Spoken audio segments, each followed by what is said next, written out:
Veteraanimoottorikerho Vanha Voima, Oulainen. Meillä on ollut 20 kesänä jo veteraanikonepäivät täällä Törmänhovin ja Perinnekeskuksen alueella.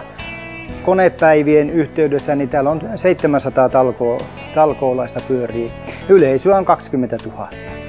Vanha Voima on vaalinut perinteitä järjestämällä vuosittain valtakunnalliset veteraanikonepäivät ja ylläpitämällä perinnekeskusta Oulaisissa.